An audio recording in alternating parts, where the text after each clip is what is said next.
especialistas, esquecendo um pouco dessa questão de se foi combinado com o Paquistão, se não foi combinado com o Paquistão, os especialistas com os quais eu conversei hoje, não foram poucos, a maioria por WhatsApp, porque a gente não tem tempo hábil para conversar por voz, né, e por uma ligação com tanta gente assim, até porque a gente tem os nossos outros afazeres, dizem que não necessariamente todo esse conjunto de fatos significa um processo de ignição para uma guerra regional. Mas seria, de alguma forma, gradativa, uma espécie de aumento de temperatura no contexto das situações de aproximação que poderiam levar a uma guerra regional.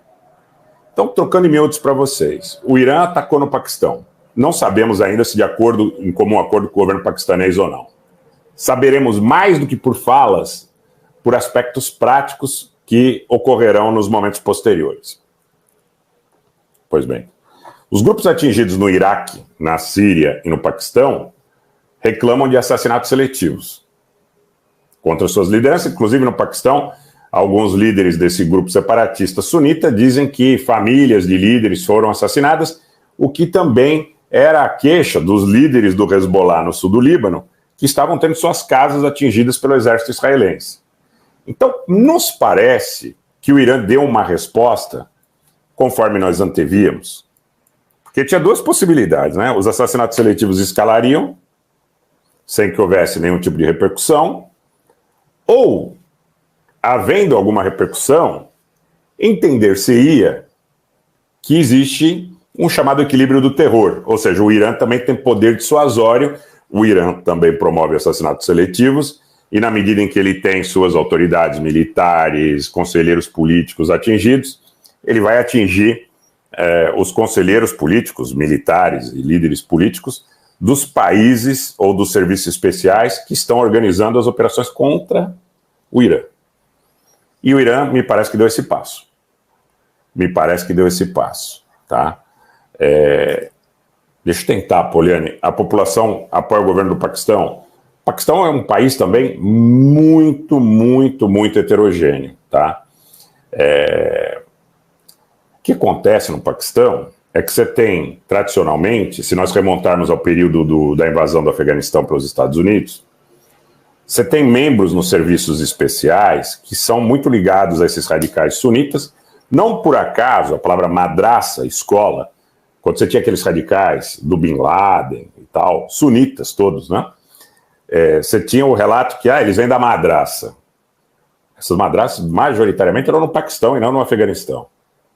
Em regiões montanhosas, muitas vezes remotas e tal. Mas o que você tem no Paquistão é uma sociedade heterogênea, onde você tem um elemento de um radicalismo sunita que não há como dissociá-lo de uma proximidade com a Turquia e com Israel, que tem interesses comuns, gente. Então, eu já falei para vocês, quando vocês falam que o Erdogan mandou chamar um jogador de futebol, fez uma manifestação nos 100 dias de conflito, protestou, falou no aeroporto Ataturk no começo do conflito para 2 milhões de pessoas. Se a Turquia estivesse do lado dos palestinos, ou se a Turquia estivesse do lado do esforço iraniano, que a Turquia simplesmente cortaria o fornecimento de energia, de gás e petróleo a Israel, que eles não vão fazer. Se a Turquia cortasse fornecimento de energia para Israel, Israel quebrava, acabou a guerra. Isso não vai acontecer. Quase 80% da necessidade de energia de Israel, inclusive para fazer a guerra, para tocar sua indústria, vem da Turquia. Mesmo que o petróleo seja do Kurdistão iraquiano, via clã Barzani, né? Via gente como esses líderes aí do grupo Falcon que foram mortos no ataque iraniano, do Cazaquistão ou do Azerbaijão. Mas o grosso é pelo BTC, pelo Baku, Tbilisi, Ceyhan. Azerbaijão, Geórgia, Turquia. Então, chegou em Ceyhan, eles vão para Israel, geralmente por via marítima. Então a Turquia, isso aqui é definitivo, está do lado de Israel. Tá? O Estado turco, o verdadeiro Estado turco, está do lado de Israel. A sociedade na Turquia, majoritariamente, é pró-Palestina, mas não é pró-iraniana, porque nos canais de Telegram turcos, eles se referem ao governo do presidente sírio Bashar Assad como regime.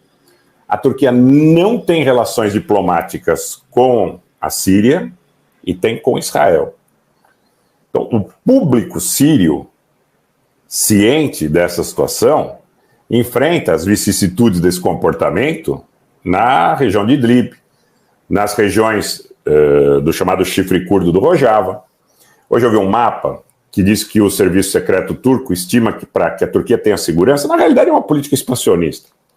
A Turquia precisaria de uma buffer zone, de uma zona tampão, de 60 quilômetros dentro do território sírio, né?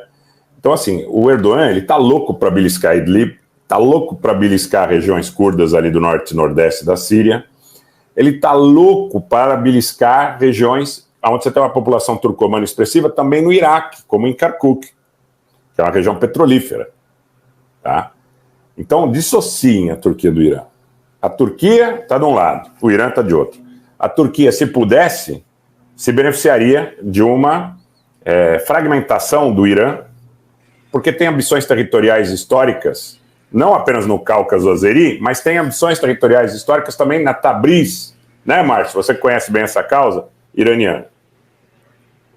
Na Tabriz iraniana.